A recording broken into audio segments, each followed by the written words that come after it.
नमस्ते दोस्तों, मैं हूँ छाया और छाया रसोई में आपका बहुत बहुत स्वागत है। आज मैं एक बार फिर से आपके लिए बहुत ही यूजफुल टिप्स एंड ट्रिक्स लेकर आई हूँ, जिससे आपका समय तो बचेगा ही और साथ ही साथ पैसे भी बचेंगे। तो हमारा सबसे पहला टिप है लहसुन को लेकर। तो हम मार्केट से जब भी लहसुन लाते हैं, कुछ दिन के लिए रखते हैं, तो या तो ये सूखने लगता है या तो फिर काला पड़ जाता है या फिर यहाँ से नया लहसुन निकलने लगता है। तो ये सारी प्रॉब्लम ना आए, इसके लिए क्या करना है, लहसुन को पहले तोड़ लीजिए। देखिए जैसे मैंने इसको तोड़ लिया है ना, अलग कर लिया है एक एक इसका ये जौ, इसको हम लोग जवा बोलते हैं, इसको अलग कर लिया है। तो इस तरह से अलग कर लीजिए और जितनी भी गंदगी हो, ऐसे इस तरह का इसका छिलका उलका हो, वो सब निकाल दीजिए। और अगर कोई ख़राब या सूखा लहसुन है तो उसको भी निकाल दीजिए। एकदम फ्रेश लहसुन लेना है और इस तरह से साफ़ कर लेना है। देखिए एकदम साफ़ है ना, इस तरह से साफ़ कर लेना है।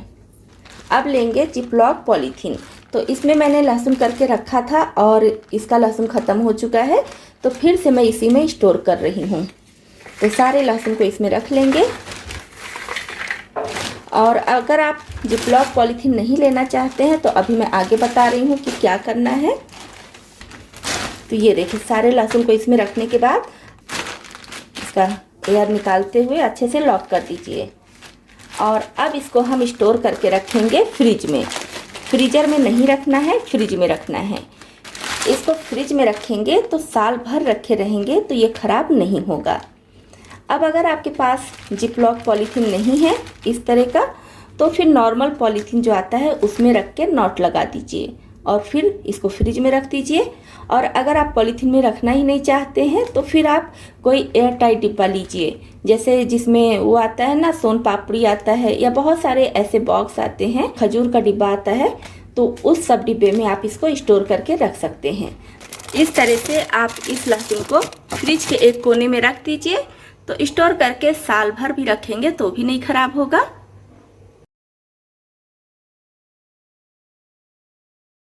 तो ये देखिए मैंने इमली को करीब 5 घंटे के लिए, 4 से 5 घंटे के लिए भिगा दिया था। और आपके पास अगर समय कम है, समय ज़्यादा नहीं है, तो इसमें गर्म पानी डाल दीजिए, तो आधे घंटे में ही ये फूल जाएगी। तो ये इमली अच्छे से फूली हुई है। अब इसको इस तरह से मसल कर इसका पल्प अलग कर लेंगे। तो इमली के सीजन में इमली काफ़ी सस्ती होती है, तो आप उस समय इमली लेकर इसको स्टोर कर लीजिए। और मैंने इमली स्टोर करने का भी वीडियो डाला है, तो आप उसको देख सकते हैं, एंड स्क्रीन में लगा दूंगी। तो इमली अच्छे से फूली हुई है, तो इसका देखिए पल्प एकदम अलग हो जा रहा है। तो इसका पल्प काफ़ी गाढ़ा हो गया है और ये बर्तन भी छोटा है, तो इसको मैं बड़े बर्तन में कर ले रही हूँ और थोड़ा सा पानी भी मिलाएंगे। अब इसको अच्छे से अलग कर लेंगे। इस तरह से प्रेस करते हुए इसके पल्प को अलग कर लेंगे।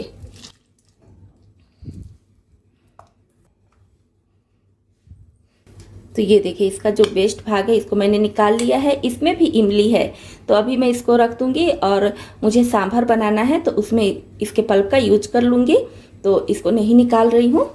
और ये हमारा गाढ़ा पल्प तैयार हो गया है। अब हमें इसको छानना है, क्योंकि इसमें बहुत ज़्यादा रेशे होते हैं। ये देखिए इस तरह का रेशा होता है और छोटे छोटे टुकड़े भी होंगे इमली के। अब इसको दूसरे बाउल में छानेंगे।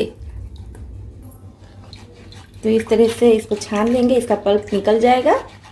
और थोड़ी मोटी जाली की छन्नी लीजिए तो आसानी से निकलेगा।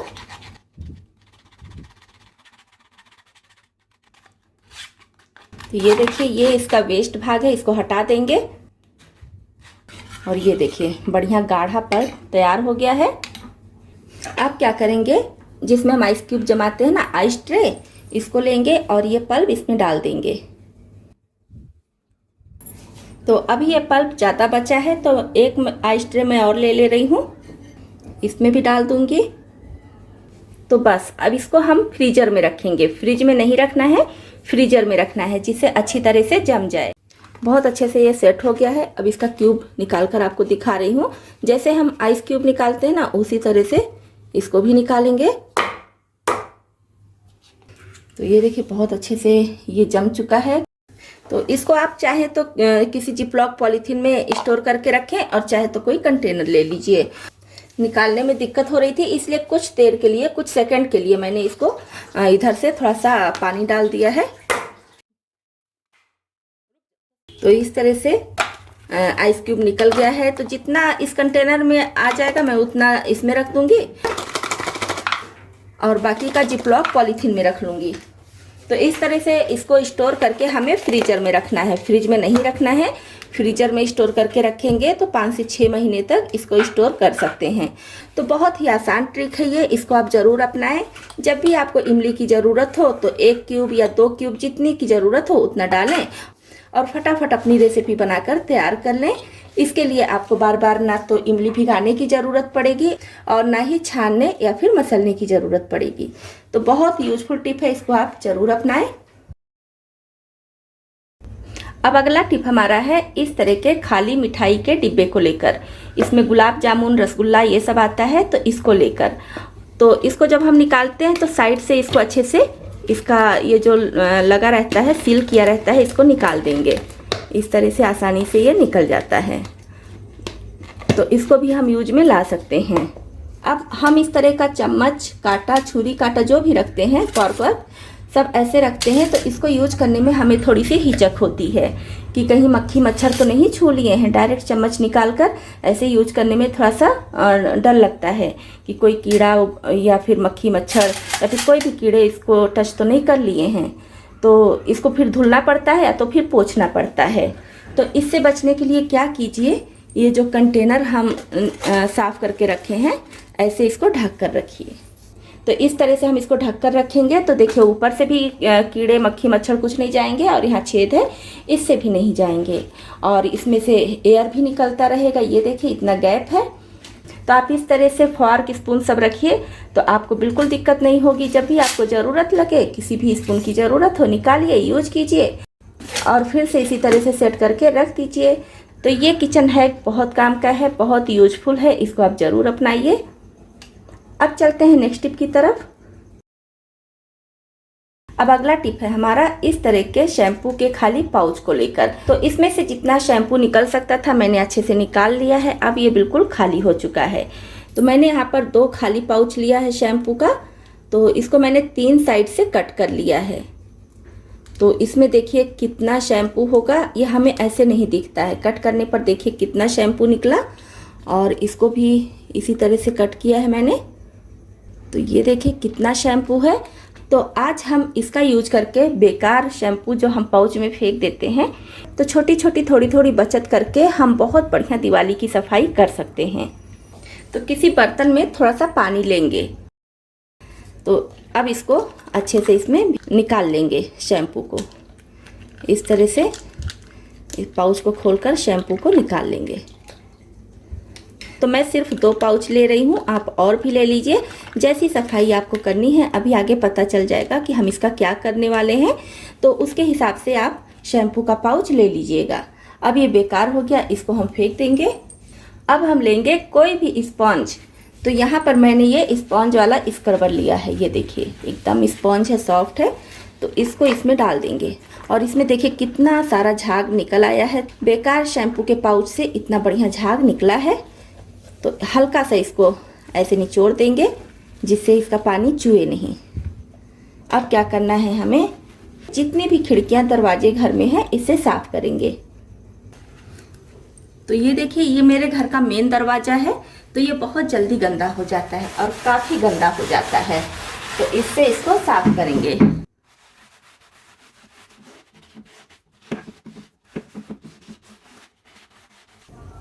ऐसे साफ करने के बाद अब इसको कपड़े से पोंछ लेंगे, हल्के गीले कपड़े से पोंछेंगे।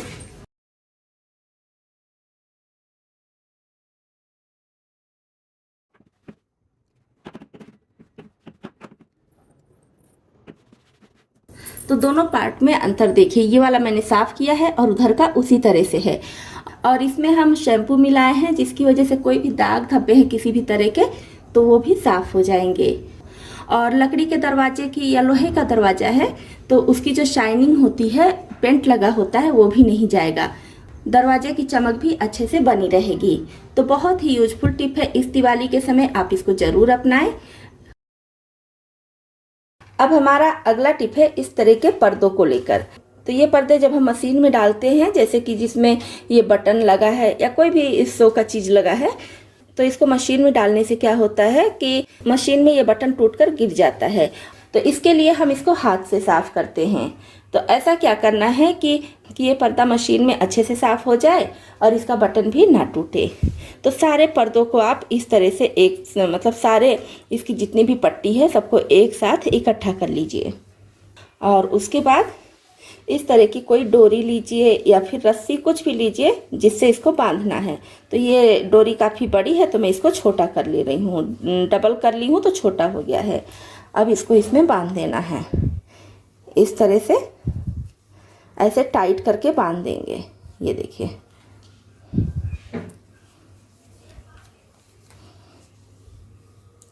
टाइट करके मैंने बांध दिया है। और अब इस पर्दे को आप मशीन में धुलिए चाहे हाथ से धुलिए, इसके बटन नहीं टूटेंगे। तो ये भी बहुत यूजफुल टिप है, इसको भी आप ज़रूर अपनाएं। रोटी और पराठे बनाते बनाते हमारे घर के तवे काफ़ी गंदे हो जाते हैं, काफ़ी काले पड़ जाते हैं, तो इनको साफ़ करना काफ़ी मुश्किल हो जाता है। तो आज इसको साफ़ करने का मैं बहुत ही आसान तरीका आपके लिए लेकर आई हूँ, जिससे तवा एकदम चमक जाएगा। तो रोटी बनाने के बाद क्या कीजिए, पहले फ्लेम ऑफ कर दीजिए। और ये तवा अभी गर्म है ही है क्योंकि इसमें हम रोटी बनाए हैं। तो अब इस पर डालेंगे साइट्रिक एसिड। तो ज़्यादा नहीं, बस 1 चुटकी के करीब साइट्रिक एसिड डाल देंगे। और इसी के साथ में डालेंगे 1 चुटकी खाने वाला सोडा यानी कि मीठा सोडा। और अब डालेंगे थोड़ा सा पानी, ज़्यादा नहीं, बहुत थोड़ा सा पानी।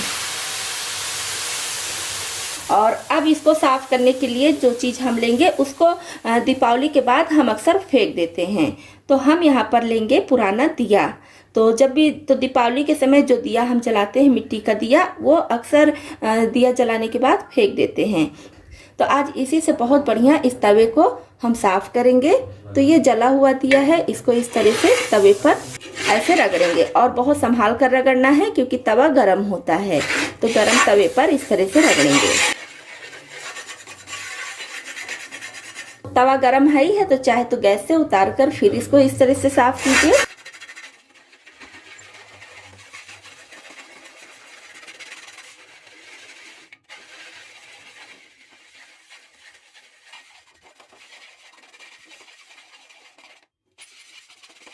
ये तवा तो काफ़ी गंदा था, इसलिए मैंने इसमें मीठा सोडा और साइट्रिक एसिड डाला है। लेकिन आप अगर आपका तवा हल्का गंदा है, या रोज़ इस तरह से आप दिया लीजिए, जब भी तवा धुलिए तो हल्का सा इसके ऊपर दिए से रगड़ दीजिए। तो आपको ये चीज़ें डालने की ज़रूरत नहीं पड़ेगी। सिर्फ दिए को रोज़ दोनों टाइम जब भी तवा साफ़ कीजिए, दिए को हल्का सा इसे रगड़ दीजिए। तो ये तवा ठंडा हो चुका है पूरी तरह से। अब मैं नीचे उतार कर इसको साफ़ करके आपको दिखा रही हूँ। तो इसको मैं धुल कर दिखा रही हूँ। तवे को साफ़ करने के बाद अच्छे से पोंछ ले रही हूँ। जब भी लोहे का कोई बर्तन आप साफ़ कीजिए, उसको अच्छे से सुखाकर, और अगर रखना है मतलब 5-6 दिन के लिए या ज़्यादा दिन के लिए, तो हल्का सा सरसों का तेल लगा कर रखिए। और अगर रोज़ यूज करना है तो तेल लगाने की ज़रूरत नहीं है। तो देखिए ये तवा कितना बढ़िया चमक गया है, और इसका जो लोहा है वो काला वाला है। तो इसलिए अगर इसको आप चाहें कि वाइट हो जाए तो वाइट नहीं होगा। और किसी किसी तवे में थोड़ी मिलावट होती है जो वाइट हो जाता है, तो अगर उस तवे को आप साफ़ करेंगे तो वो वाइट हो जाएगा। और जब मैं इसको नया खरीद कर लाई थी तब भी इसी कलर का था। तो देखिए तवे पर कोई भी गंदगी नहीं है, बहुत अच्छे से साफ़ हो चुका है। तो इस तरह से दिया जलाने के बाद पुराने दिए का आप ये यूज कर सकते हैं। आपके घर के तवा और कढ़ाई बहुत अच्छे से चमकेंगे। तो ये टिप पसंद आया हो तो वीडियो को लाइक और शेयर ज़रूर कीजिएगा। तो अगर आप इसी तरह से और भी ज़्यादा यूजफुल टिप्स एंड ट्रिक्स देखना चाहते हैं, साथ में कुछ हेल्दी टेस्टी स्नैक्स भी देखना चाहते हैं, तो इस चैनल को सब्सक्राइब भी कर लीजिए।